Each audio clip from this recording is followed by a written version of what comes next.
From LEX 18, your official UK sports station for Big Blue Nation, this is BBN Tonight.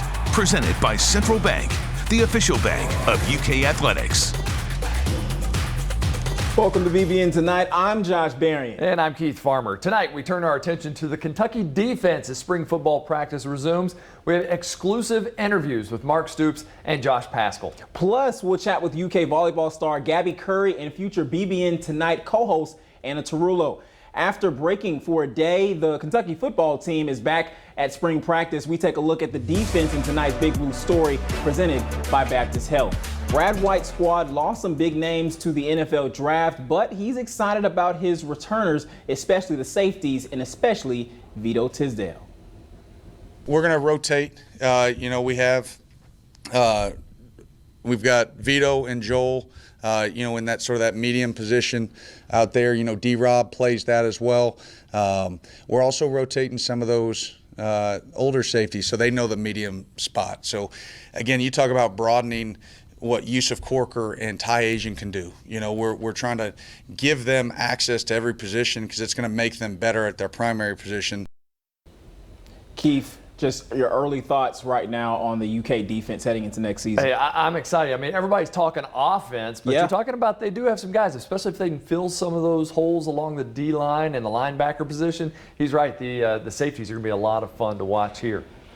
As the official station of UK Athletics, we're bringing you exclusive interviews with players and coaches from within the Kentucky football program. Yeah, I sat down with head coach Mark Stoops and defensive end Josh Paschal after practice today.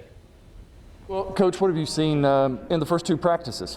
Really impressed with what I've seen. The biggest thing is just I really like the efficiency of the offense. I really feel like for getting out there for the first two practices, I love the way we're getting in and out of the huddle, the operation, very few mistakes, the ball's on the ground very few times, and we're very efficient. We're completing the football. Our completion percentage in the first practice was really high, as high as it's been, for a practice that I've been around in a long time. And today, we're just getting off the field, but again, very efficient today. Feel like we're completing the football. I really like the way the guys are operating at the quarterback position. The wide receivers are catching the ball, so good things are happening. And defensively, we got a lot of vets out there, so feel like we're in good shape defensively as well. All right, well, Josh, two practices in. What are you seeing? What do you like? I'm seeing a high-intensity offense that we're going up against. It gives us a lot of hope really going into next season as far as what we can really do, as far as that next step, and really just competition. That's really something that we're honing on this year, especially this spring. It's a lot of guys competing for open spots.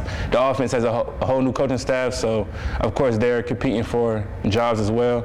And then on the defensive side, we lost a couple of D linemen as far as Q and field goals. They graduated, so the next guys step up and they're competing for those spots as well. You got the new coaches on the offensive side. Can you just talk about each, what you've seen from each of them, and how the players are reacting to the coaching? I really like what I'm seeing. I really feel like there's a lot of good energy, good juice out there. The guys are working extremely hard, very detailed in what we're trying to do and what we're trying to accomplish. I feel like the quarterbacks really know where to go with the football, and that's leading to a higher completion percentage. So things are good. You said you wanted to come back. You had unfinished business. Does it feel better now that you've made that decision, now that you're going at it again, and just like the right decision? It does for sure. Just being able to work on the things I need to work on as far as taking my game to the next level, those small things that technique-wise that I struggled with last season. Of course, during spring ball now, this is a time where you can make all those skills or all those things that you perform bad at this year, you can make those skills that you can actually acquire. So I'm really just trying to do that. Josh is one of those guys that just he's always striving to be the best that he can. If we had everybody on our team, everybody in our organization, if we had the mentality of Josh, we'd be very successful. He's always, again, every day getting 1% better. He works extremely hard. The guys respect him. The staff respects him. You can't spend any time around Josh and not be impressed by him as an individual, as a person. And on the field, I really expect a big year out of him, just with his work ethic, of his comfort zone of moving inside. I really feel like you're going to see him be an impact guy. Coach was talking about how you're the guy if they could have many more of you on this team.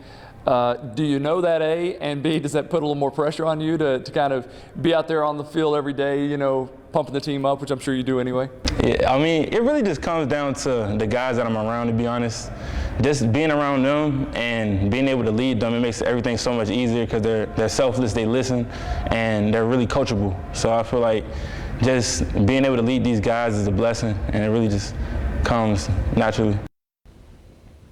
Great catching up with those two. And some quick basketball news. Isaiah Jackson with some breaking news that you didn't know was coming. He will declare for the NBA draft but will not hire an agent, so Jackson could technically receive feedback and still return to school. Although that doesn't seem likely if he hears there's a chance he could be a lottery pick. And we end with UK women's basketball star Rhyne Howard. The junior guard has made the list of the final four finalists for Naismith National Player of the Year. The next round of voting starts tomorrow, and you can be a part of that by visiting naismithfanvote.com.